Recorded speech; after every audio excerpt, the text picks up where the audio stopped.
아들의 생일 케이크에 초가 꺼지는 순간 제 인생도 함께 꺼졌습니다. 테이블 맞은편에 앉은 여자가 웃고 있었어요. 제가 처음 보는 여자였죠. 시어머니는 그 여자를 우리 아들 회사 직원이라고 소개했습니다. 하지만 저는 알았어요. 그 눈빛을, 그 친밀함을. 남편은 제 눈을 피했습니다. 식사가 끝나고 시어머니가 저를 방으로 불렀어요. 이제 그만 나가. 이유도 설명도 없었습니다. 그날 저는 15년을 살았던 집에서 쫓겨났죠. 하지만 그들은 몰랐습니다. 그 회사가, 그 모든 것이 누구 덕분에 존재하는지를. 집을 나선 제 핸드폰이 울렸습니다. 모르는 번호였어요. 그 전화 한 통이 모든 걸 바꿔놓을 줄은 저도 몰랐습니다. 15년 전으로 돌아갑니다. 저는 이수진이에요. 지금은 38살이지만 그때는 23이었습니다. 대학을 갓 졸업하고 작은 무역회사에서 일하고 있었죠. 영어와 중국어를 할 수 있었어요. 그게 제 유일한 무기였습니다. 부모님은 일찍 돌아가셨고 천단위 월세방에서 혼자 살았어요. 가진 건 없었지만 자존심만큼은 강했습니다.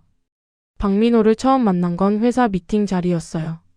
26살의 그는 패기 넘치는 청년이었습니다. 아버지가 물려준 작은 부품 공장이 있었죠. 하지만 사업은 기울어가고 있었어요. 그는 중국 바이어와의 계약이 절실했습니다. 저는 그 미팅에서 통역을 맡았어요. 3시간 동안 양측의 의견을 조율했습니다. 계약이 성사됐죠. 그날 밤 민호가 말했어요. 나랑 같이 일하지 않을래? 제안이 아니라 간청이었습니다. 그렇게 저는 그의 회사로 옮겼어요. 월급은 2배였습니다. 하지만 일은 3배였죠. 새벽까지 중국 바이어들과 메신저로 소통했어요. 주말에도 공장에 나가 납품 일정을 확인했습니다. 6개월 만에 회사 매출이 2배로 늘었어요. 민호는 기뻐했습니다. 수진 씨 덕분이에요. 솔직한 말이었죠. 1년이 지났을 때 민호가 고백했습니다. 좋아합니다. 저도 그를 좋아하고 있었어요. 하지만 망설여졌습니다. 사장과 직원의 관계가 문제가 아니었어요. 그에게는 어머니가 있었습니다. 소문으로 들었죠. 까다로운 분이라고 며느리감을 고르는 눈이 높다고. 저 같은 무일푼 고아는 애초에 대상도 아니었습니다. 하지만 민호는 포기하지 않았어요. 6개월을 설득했습니다. 엄마는 제가 설득할게요. 수진 씨만 저를 믿어주세요. 그 간절함에 결국 손을 잡았습니다. 25살 저는 사랑에 빠졌어요. 시어머니를 처음 뵌 날을 잊을 수 없습니다. 강남의 70평 아파트였어요. 현관문을 열자마자 느껴진 냉기. 시어머니 박영숙은 60살이었습니다. 단정한 옷차림, 차가운 눈빛. 소파에 앉은 채 저를 위아래로 훑었어요. 학력이 어떻게 돼? 서울대 경영학과 나왔습니다. 대답했죠. 코웃음을 쳤습니다. 요즘 서울대가 뭐 대수야. 부모님은? 일찍 돌아가셨습니다. 친척은? 없습니다. 재산은? 없습니다. 침묵이 흘렀어요. 시어머니가 찻잔을 들었습니다. 우리 민호가 왜 너 같은 애를 데려왔는지 모르겠네. 얼음장 같은 목소리였죠. 옆에 있던 민호는 아무 말도 하지 않았습니다. 그날 저는 깨달았어요. 이 집에서 환영받지 못하는 사람은 나라는 것을. 하지만 물러서지 않았습니다. 결혼을 반대하시면 설득하겠습니다. 똑바로 말했어요. 시어머니의 눈빛이 변했습니다. 기가 세네. 웃는 건지 비웃는 건지 모를 표정이었어요. 좋아해봐. 도전을 받아들인 것이었죠. 6개월간 주말마다 시댁을 방문했습니다. 청소를 했어요. 요리를 했습니다. 시어머니가 좋아하신다는 나물을 데쳤고 김치를 담갔어요. 한 번도 해본 적 없는 일들이었습니다. 유튜브를 보며 배웠죠. 손이 부르트고 허리가 끊어질 것 같았어요. 하지만 참았습니다. 시어머니는 한 번도 고맙다는 말을 하지 않았어요. 당연하다는 듯이 이것저것 지적만 했죠.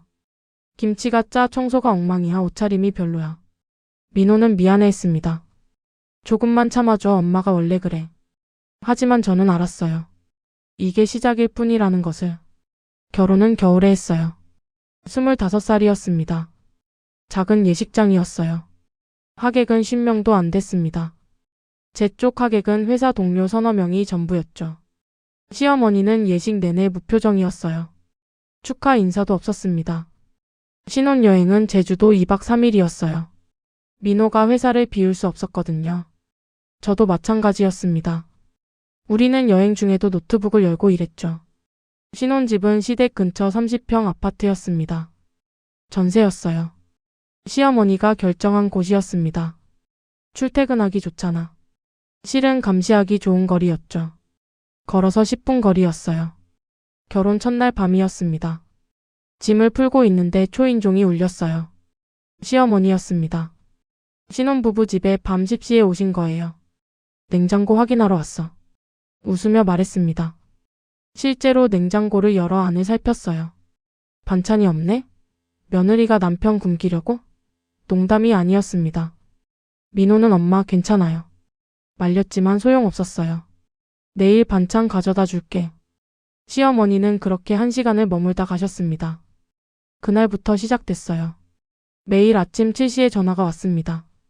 민호 아침은 먹였어? 점심 도시락은 쌌어? 저녁은 뭐 해줄 거야? 보고였어요. 일주일에 3번은 시댁에 가야 했습니다. 청소하고 요리하고 시어머니 말벗이 되어드렸죠. 퇴근하고 직행했어요. 집에 오면 밤 11시였습니다. 그러고도 회사 일을 해야 했어요. 민호는 미안해했지만 바꾸지 않았습니다.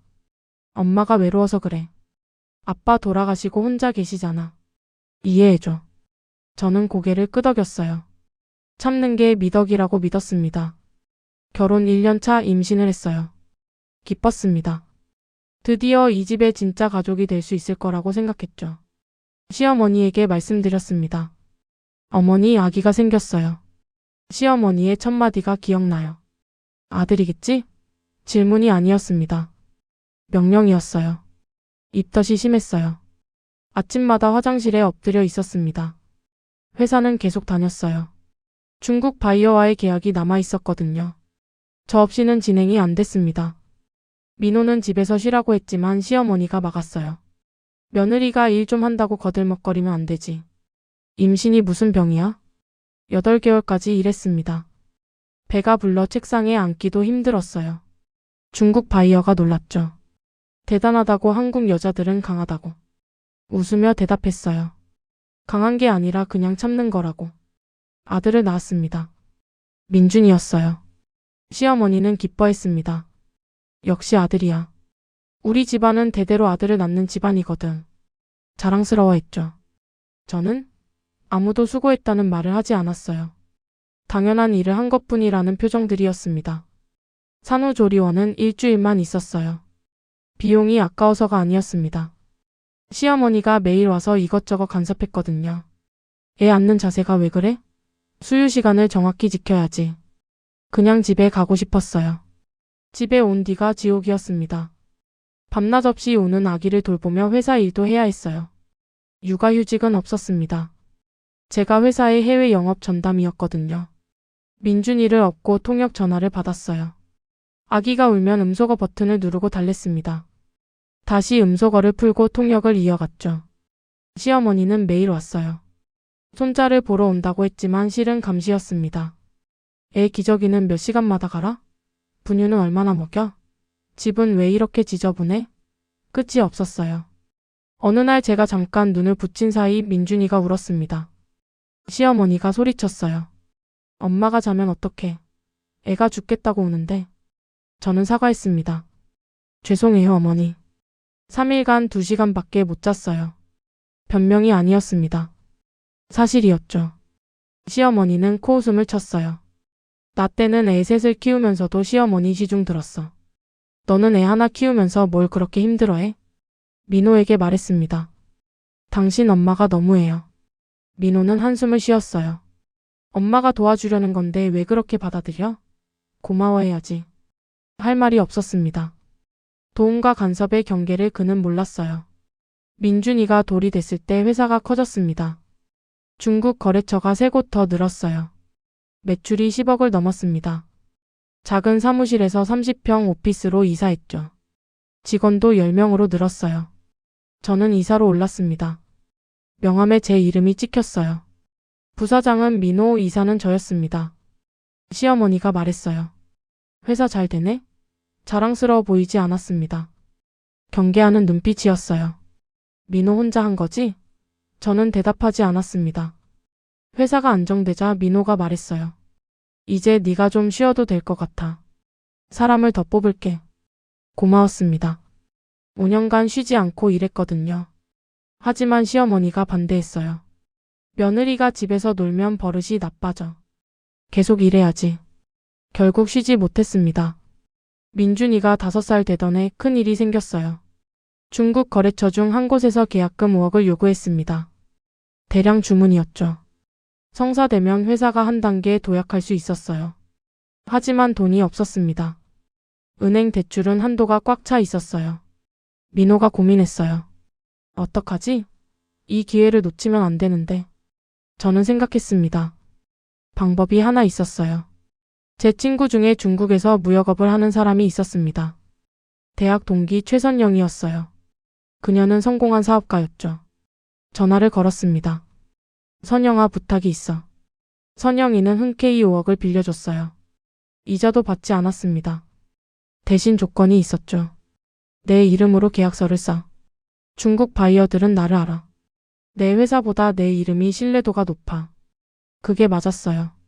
중국 바이어는 선영의 이름을 보고 바로 계약했습니다. 계약은 대성공이었어요. 6개월 만에 15억 수익이 났습니다. 5억을 갖고도 10억이 남았죠. 회사는 그 돈으로 공장을 확장했어요. 직원도 30명으로 늘었습니다. 민호는 기뻐했어요. 우리 드디어 됐어. 하지만 제 이름은 어디에도 없었습니다. 시어머니가 말했어요. 회사 잘 되니까 좋지? 다 우리 민호 덕분이야. 저는 웃으며 고개를 끄덕였습니다. 네, 어머니. 속으로는 공허했어요. 민준이가 7살 되던 해 문제가 생겼습니다. 회사 자금이 묶였어요. 거래처 하나가 파산하면서 받을 돈 8억이 날아간 거예요. 급한 대로 운영 자금이 필요했습니다. 민호가 시어머니에게 손을 벌렸어요. 엄마, 3억만 빌려주세요. 시어머니는 고개를 저었습니다. 내 노후 자금인데 어떡해. 저는 다시 선영에게 전화했어요. 선영아, 또 부탁해도 될까? 선영은 웃었습니다. 또? 수진아, 이건 사업이야. 이번엔 조건을 달게. 이번 계약부터는 내 회사 이름으로 하자. 중국 바이어들이 내 회사보다 내 회사를 더 신뢰해. 수익은 반반 나누고. 민호에게 말했습니다. 선영이가 도와준대요. 대신 그쪽 회사 이름으로 계약하자고 해요. 민호는 망설였어요. 그럼 우리 회사 이름은? 실속을 챙기면 되죠. 제가 설득했습니다. 결국 그렇게 됐어요. 그때부터였습니다. 주요 계약들이 선영의 회사 이름으로 진행됐어요. 중국 바이어들은 그쪽을 더 신뢰했습니다. 당연했죠. 선영의 회사는 15년 업력의 자본금 50억이었으니까요. 우리 회사는 겉으로만 컸을 뿐 실제 신뢰도는 낮았어요. 3년이 그렇게 흘렀습니다. 회사 매출은 연 100억을 넘었어요. 민호는 사장으로 승진했습니다. 저는 여전히 이사였죠. 하지만 중요한 계약의 70%는 선영의 회사 명의였어요. 수익은 반반 나눴습니다. 민호는 만족했어요. 그래도 50억은 우리 거잖아. 시어머니는 더 만족했습니다. 우리 민호 대단하지? 이제 사장이야. 강남에 집도 하나 더 사야겠어. 실제로 집을 샀어요. 50평 아파트였습니다. 명의는 민호였죠. 저는 묻지 않았어요. 당연한 거라고 생각했습니다. 민준이가 10살 되던 해였어요. 초등학교 4학년이었습니다. 학원을 4개 다녔어요. 영어, 수학, 과학, 코딩. 시어머니가 정한 스케줄이었습니다. 민준이는 힘들어했어요. 엄마, 나 놀고 싶어. 하지만 시어머니가 막았죠. 공부 안 하면 나중에 후회해. 할머니 말 들어. 저는 민준이를 안아줬습니다. 조금만 참아. 엄마도 힘들지만 참고 있어. 민준이가 물었어요. 엄마는 왜 참아요? 대답할 수 없었습니다. 바로 그 무렵이었어요. 민호가 늦게 들어오기 시작했습니다. 밤 11시, 12시. 때로는 새벽 1시. 회사 일 때문이라고 했어요. 거래처 미팅이 많다고. 저는 의심하지 않았습니다. 실제로 회사가 바빴으니까요. 어느 날 민호의 셔츠에서 낯선 향수 냄새가 났어요. 장미향이었습니다. 저는 장미 향수를 쓰지 않았어요. 이게 뭐예요? 물었습니다. 민호는 당황했어요. 아, 거래처 사장이 여자인데 악수하면서 묻은 것 같아. 자연스러웠어요. 의심을 풀었습니다. 하지만 그 일이 반복됐어요. 한 달에 두세 번 낯선 향수 냄새. 핸드폰을 보는 시간이 늘었습니다. 밤중에도 문자 알람이 울렸어요. 누구예요? 물으면 거래처라고 했죠. 저는 눈치챘습니다. 하지만 확인하고 싶지 않았어요. 알게 되면 어떻게 해야 할지 몰랐거든요. 그냥 모르는 척 살기로 했습니다. 15년을 참았는데 이것쯤이야. 민준이 7번째 생일날이었어요. 3개월 전 얘기입니다. 아침부터 부엌에 서 있었어요. 미역국을 끓였습니다. 민준이가 좋아하는 잡채를 준비했죠. 새우튀김도 만들었어요. 케이크는 전날 미리 주문해뒀습니다. 시어머니가 오셨어요. 오늘 깔끔하게. 동네 사람들 오는데 부끄럽지 않게. 네, 어머니. 고개를 끄덕였습니다. 늘 하던 대답이었어요. 점심때쯤 준비가 끝났어요. 식탁 위에 음식이 가득했습니다. 민준이는 신나 있었죠. 와, 엄마 대박. 웃는 얼굴을 보니 피곤이 풀렸어요. 이 아이를 위해서라도 견뎌야 한다고 생각했습니다. 오후 2시 초인종이 울렸어요. 민호였습니다. 문을 열었죠. 그런데 뒤에 누가 더 있었어요. 여자였습니다. 짧은 머리, 깔끔한 옷차림, 165cm 정도의 키. 나이는 30 초반으로 보였어요. 제 또래였습니다. 그 여자는 웃으며 들어왔어요. 너무 자연스러웠죠. 마치 이 집을 이미 알고 있는 것처럼. 시어머니가 말했습니다. 인사해. 우리 민호 회사 직원이야. 그 여자가 고개를 숙였어요. 안녕하세요. 이혜진이라고 합니다. 목소리에 떨림이 없었습니다. 제 심장이 쿵 내려앉았어요. 이상했습니다. 회사 직원이 왜 아들 생일에? 민호를 봤어요. 그는 제 눈을 피했습니다. 그 순간 알았죠. 이 여자가 누군지. 식탁에 앉았습니다. 6명이었어요. 시어머니, 민호, 혜진, 저 민준이, 그리고 민호 여동생. 혜진은 시어머니 옆에 앉았어요. 저는 끝자리였습니다. 시어머니가 혜진에게 음식을 권했어요. 이거 네가 좋아한다 했지? 많이 먹어. 네가 좋아한다 했지. 전에도 온 적이 있다는 뜻이었어요. 몇 번이나 왔을까요? 저는 숟가락을 들 수 없었습니다. 혜진이 말했어요. 어머니 정말 맛있어요. 어머니. 시어머니를 어머니라고 불렀습니다. 시어머니는 웃었어요. 그래, 많이 먹어. 살 좀 쪄야 해. 다정했습니다. 제게는 한 번도 보여주지 않았던 표정이었어요. 민준이가 물었어요. 고모, 저 누구예요? 혜진이 대답했습니다. 이모야. 아빠 회사에서 일하는 이모. 민준이는 고개를 끄덕였어요. 아, 그렇구나. 아무것도 모르는 아이였습니다. 식사가 끝났어요. 케이크를 꺼냈습니다. 초를 7개 꽂았죠. 민준아, 소원 빌어. 민준이가 눈을 감았어요. 무슨 소원을 빌었을까요? 행복한 가족이라고 빌었을까요? 초를 끄는 순간 혜진이 박수를 쳤습니다. 민준아, 축하해. 밝은 목소리였어요. 시어머니도 박수를 쳤습니다. 민호도 웃고 있었죠. 저만 웃을 수 없었어요. 저녁이 됐습니다. 손님들이 돌아갔어요. 혜진도 갔습니다. 잘 먹었습니다, 어머니. 인사하며 나갔죠. 시어머니가 손을 흔들었어요. 조심히 가. 다음에 또 와. 초대였습니다. 시어머니가 저를 불렀어요. 수진아, 잠깐 방으로 와. 따라갔습니다. 문을 닫았어요. 시어머니가 말했습니다. 이제 그만 나가. 무슨 말인지 이해할 수 없었어요. 나가라고요? 내가 더 이상 이 집에 있을 이유가 없어. 차가운 목소리였습니다. 어머니, 무슨 말씀이세요? 물었죠. 시어머니는 한숨을 쉬었어요. 사람이란 게 자기 자리를 알아야 해. 너는 이제 자리가 없어. 그제야 깨달았습니다. 혜진이 제 자리를 대신할 거라는 것을요. 민호는요? 물었어요. 민호는 내가 설득할 거야. 시어머니가 대답했습니다. 조용히 나가. 시끄럽게 하지 말고. 민준이는요? 목소리가 떨렸어요. 민준이는 여기 있어야지. 넌 데려갈 수 없어. 시어머니의 말에 무릎이 꺾였습니다. 제 아들을 두고 가라고요? 너 혼자 키울 수 있어? 일도 없잖아. 회사는 민호 거야. 너한테는 아무것도 없어. 맞았습니다. 저는 회사 이사였지만 지분이 없었어요. 명의는 전부 민호였습니다. 통장도 마찬가지였죠. 제 명의 통장은 비어 있었어요. 15년간 번 돈이 전부 민호 통장으로 들어갔거든요. 가족이니까 당연하다고 생각했었습니다. 거실로 나왔어요. 민호가 소파에 앉아 있었습니다. 뭔가 말해줘. 애원했죠.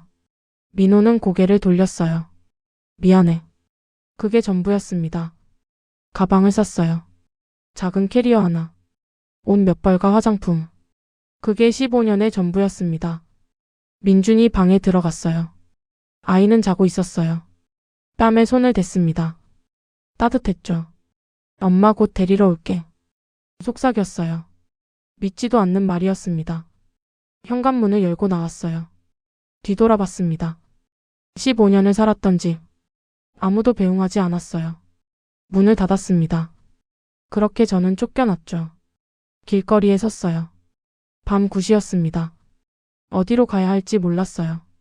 친구들에게 연락할 수도 없었습니다. 15년간 시댁 일에 매여 친구들을 다 잃었거든요. 선영밖에 없었어요. 전화를 걸었습니다. 선영아. 목소리가 떨렸어요. 수진아, 무슨 일이야? 선영이 놀랐습니다. 집에서 쫓겨났어. 말하는데 눈물이 났어요. 선영은 침묵했습니다. 알았어. 내 집으로 와. 주소를 알려줬죠. 택시를 탔어요. 선영의 집은 목동이었습니다. 40분이 걸렸어요. 그 시간 동안 아무 생각도 나지 않았습니다. 머리가 하얘졌어요. 선영이 문을 열어줬습니다. 안아줬어요. 괜찮아. 일단 들어와.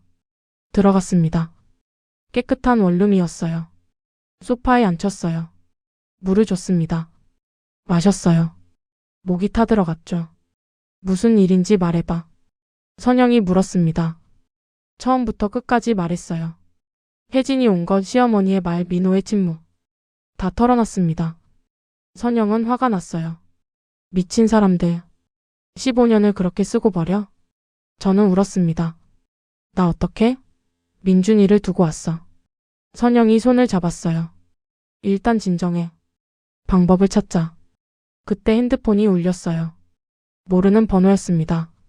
받을까 말까 망설였죠. 선영이 말했어요. 받아봐. 받았습니다. 여보세요? 긴장된 목소리였어요. 이수진 이사님이십니까? 남자 목소리였습니다. 네, 맞는데요. 대답했죠. 저는 황전무라고 합니다. 중국 텐진의 리화그룹에서 일하고 있습니다. 리화그룹. 우리 회사 최대 거래처였어요. 연 매출 30억이 거기서 나왔습니다. 무슨 일이세요? 물었어요. 황 전무가 말했습니다. 다름이 아니라 이번 계약건으로 연락드렸습니다. 계약서 서명이 이수진 이사님 명의로 되어 있는데 확인 가능하신지요? 심장이 쿵 내려앉았어요. 계약서가 제 명의라고요? 네. 저희는 귀사가 아닌 최선영 대표님 회사와 계약을 진행하고 있습니다만 실무자가 이수진 이사님으로 등록되어 있습니다. 중요한 안건이 있어 본인 확인이 필요합니다. 그때 깨달았습니다. 선영이 계약할 때 실무자를 제 이름으로 등록해뒀던 거예요. 중국 바이어들이 절 신뢰했으니까요. 15년간 제가 직접 소통했었죠. 무슨 안건인가요?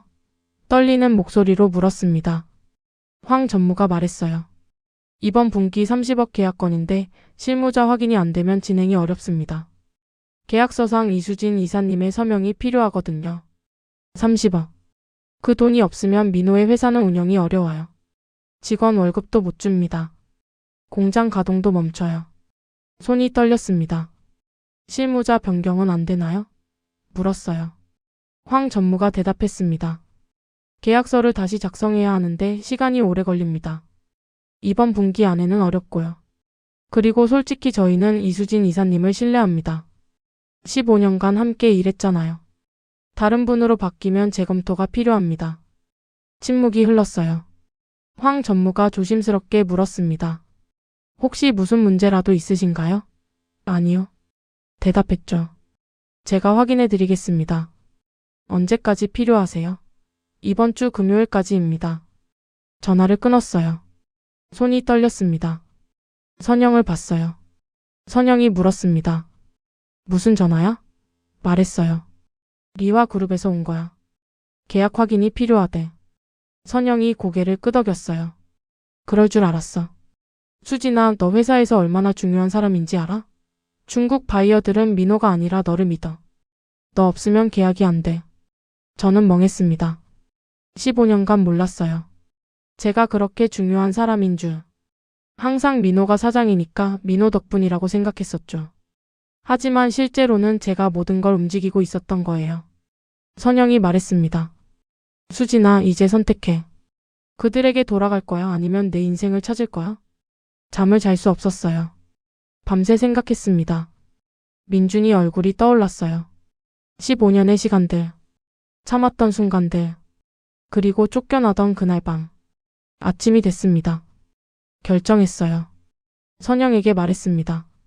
나 돌아가지 않을래. 선영이 웃었어요. 잘 생각했어. 핸드폰이 울렸어요. 민호였습니다. 받지 않았어요. 다시 울렸습니다. 시어머니였죠. 역시 받지 않았어요. 10통이 넘게 왔습니다.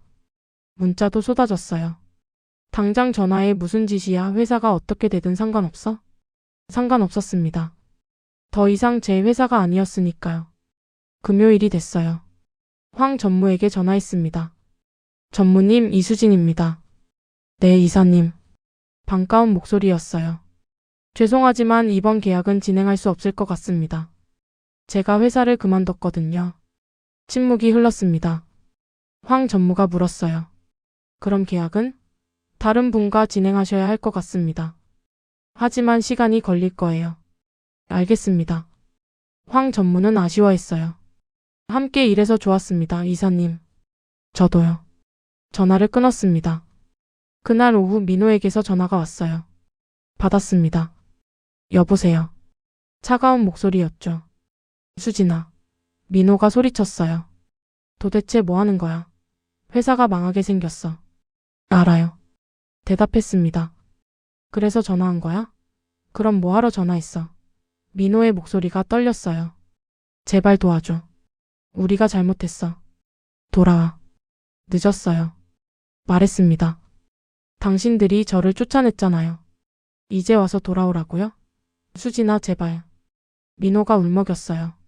민준이 생각해서라도. 민준이를 생각했으면 쫓아내지 말았어야죠. 시어머니 목소리가 들렸어요. 수진아, 이 사람아. 뭐 하는 거야? 당장 와서 정리해. 정리는 이미 끝났어요, 어머니. 말하고 전화를 끊었습니다. 일주일이 지났어요. 민호에게서 연락이 없었습니다. 선영이 말했어요. 회사 어떻게 됐는지 알아? 몰라. 대답했죠. 알고 싶지도 않아. 하지만 알게 됐습니다. 선영이 알려줬어요. 수진아, 민호 회사 문 닫았대. 심장이 철렁했어요. 정말? 응. 리와 그룹 계약이 취소되면서 연쇄적으로 다른 계약들도 끊겼대.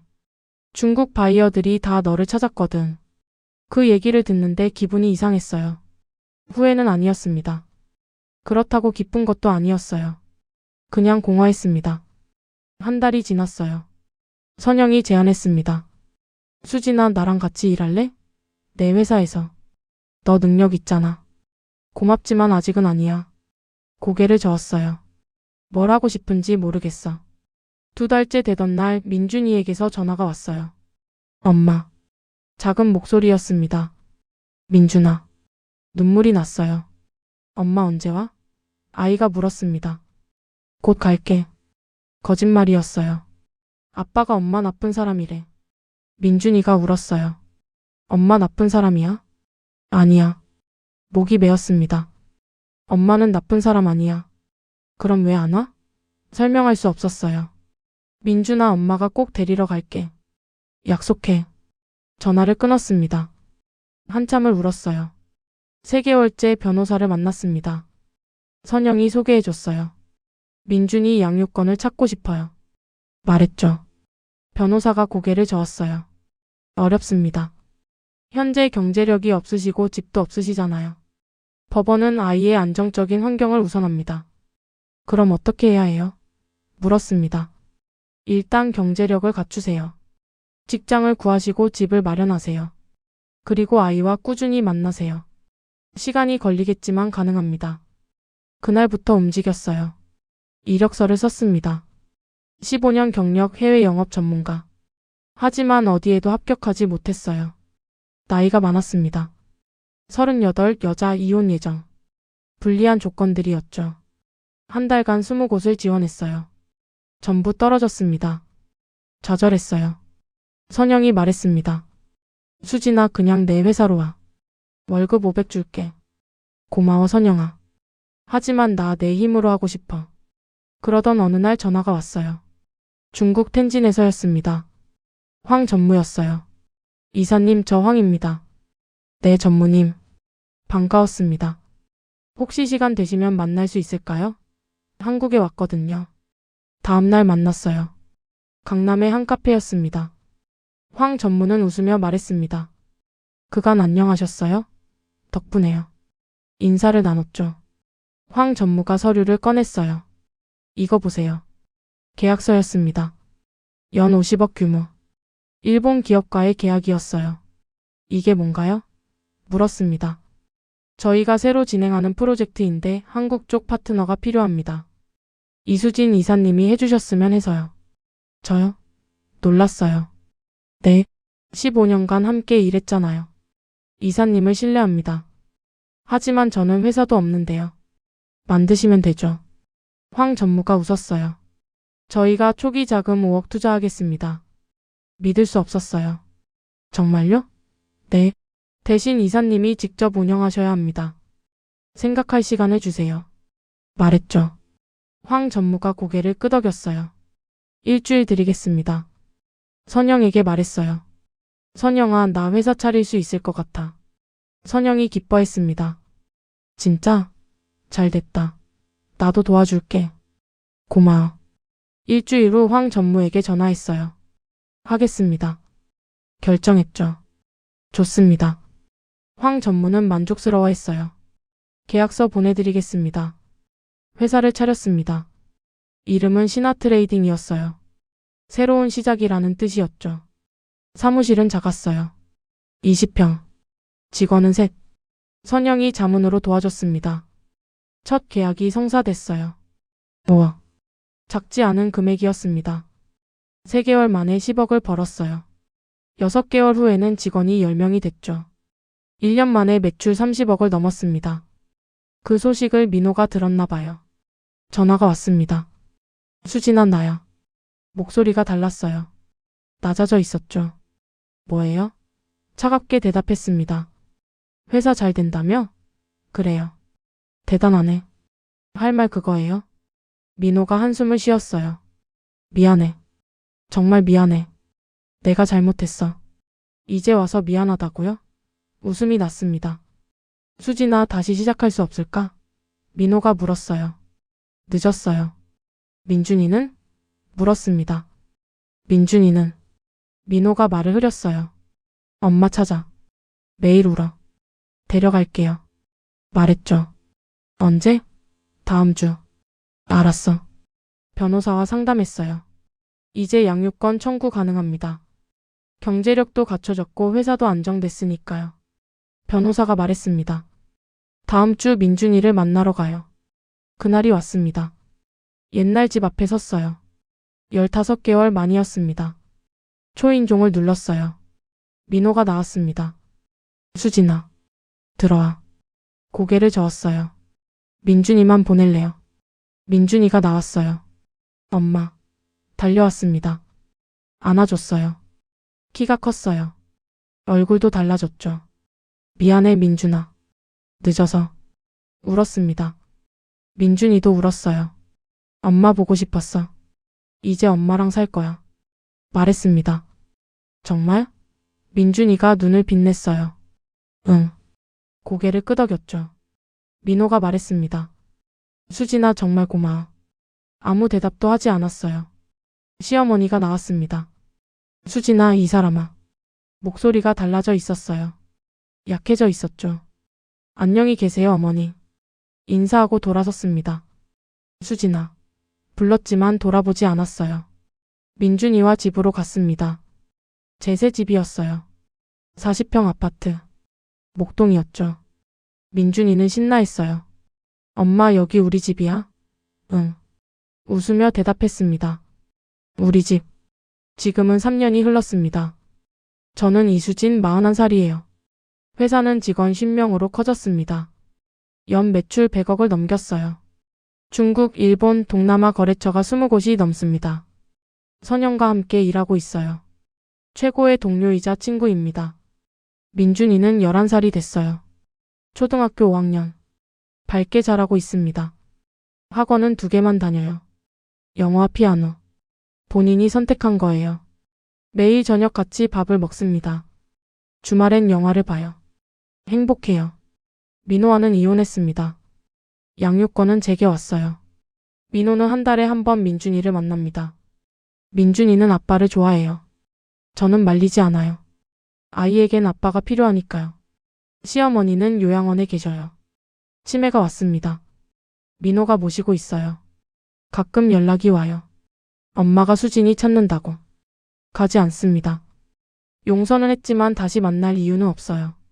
혜진은 어떻게 됐냐고요? 회사가 망하자 떠났습니다. 3개월 만이었어요. 사랑이 아니라 돈이었던 거죠. 민호는 혼자 남았습니다. 자업자득이에요. 어제 민준이가 물었어요. 엄마, 나중에 나도 회사 할 거야. 그래? 웃었습니다. 응. 엄마처럼 멋진 회사. 민준이가 웃었어요. 고마워, 민준아.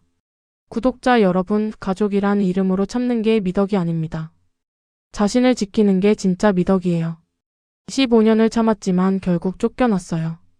하지만 그게 새로운 시작이었습니다. 인생은 언제든 바뀔 수 있어요. 38살에 다시 시작한 제 인생처럼요. 여러분도 포기하지 마세요. 당신은 생각보다 강한 사람입니다. 오늘 이야기가 작은 위로가 되셨길 바랍니다. 좋아요와 구독 부탁드립니다. 감사합니다.